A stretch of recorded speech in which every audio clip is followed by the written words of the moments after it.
राजधानी इस्लामाबाद से, जहां पर सभी स्कूल कॉलेज बंद कर दिए गए हैं। अगले आदेश तक स्कूल और कॉलेज बंद कर दिए गए हैं। इस वक्त की बड़ी खबर आ रही है, भारत के हमलों से दहला हुआ है पाकिस्तान। और जिस तरह से हमने आपको दिखाया था कि कल जैसे अटैक हुआ था रावलपिंडी में ड्रोन से, और पाकिस्तान की संसद से महज 10 किलोमीटर की दूर तक भारत के ड्रोन पहुंच गए थे, और ऐसे में कहीं ना कहीं अब घबराया हुआ है पाकिस्तान, उसकी राजधानी भी सुरक्षित नहीं है। प्रधानमंत्री शहबाज शरीफ खुद जो है जाकर के दिल में छिपे हुए हैं। इन सबके बीच जनता को उनके हाल पर छोड़ दिया गया है। इस्लामाबाद में अगले आदेश तक स्कूल और कॉलेज बंद कर दिए गए। इस वक्त की बड़ी खबर आ रही है।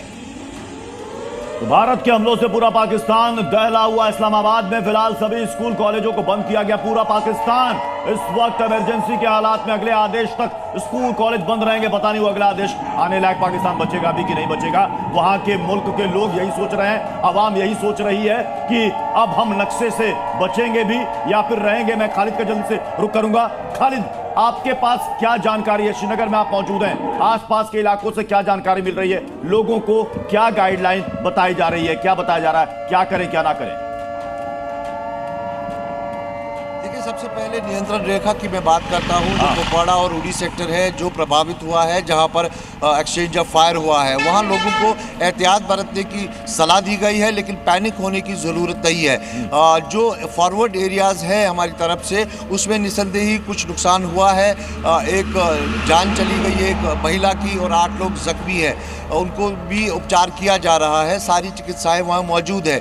और इस इलाके में इंटरमीडिएट धमाके अभी भी सुनाई दिए जा रहे हैं, और उसका जवाब भी भरपूर दिया जा रहा है। खासकर उड़ी की बात करें तो उड़ी के लगाना तक जो है धमाकों की आवाज़ सुनाई दी जा रही है। और वही जो कुपवाड़ा है, वहाँ करना का इलाका जो है, वहाँ पर सबसे ज़्यादा असर हुआ, क्योंकि वो बिल्कुल लाइन ऑफ कंट्रोल पर है। तो वहाँ पर भी लोग राजीव हमारे साथ इस वक्त अखनूर से हमारे सहयोगी चुके हैं। अब राजीव, हमने देखा कि अखनूर में भी लगातार वहां पर गोलीबारी हुई है। इस वक्त क्या सिचुएशन है वहां?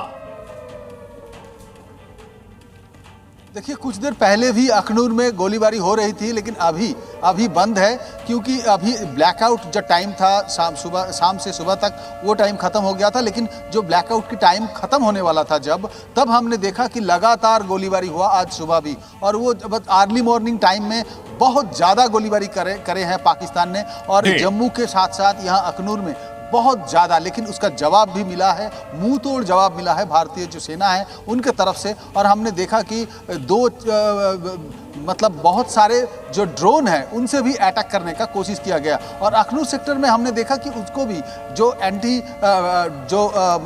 मिसाइल डिफेंस सिस्टम है भारत के पास, जो S-400, यानी राजीव इस वक्त गोलीबारी वहां पर अखनूर में शांत है। ड्रोन अटैक भी वहां से पाकिस्तान की तरफ से नहीं हो रहा है। ये बड़ी अपडेट है अखनूर से।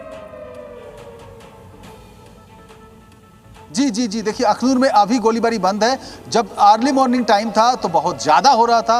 अभी अखनूर सेक्टर में गोलीबारी बंद है, और जो लाइन ऑफ कंट्रोल है वहाँ अभी शांति दिख रही है। लेकिन पाकिस्तान को भरोसा नहीं है। यहाँ के लोग ऐसे बोल रहे हैं कि पाकिस्तान के ऊपर भरोसा नहीं किया जा सकता, क्योंकि ये जो कायर पाकिस्तान है, ये सिविलियंस को टारगेट करके बहादुरी दिखाता है। और इन सबके बीच जैसलमेर, राजस्थान का बॉर्डर का इलाका, वहां से हमारे सहयोगी शंकर हमारे साथ जुड़े हुए हैं।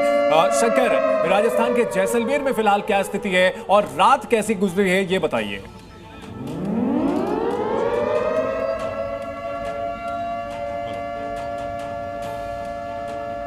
शंकर, आप हमें सुन पा रहे हैं?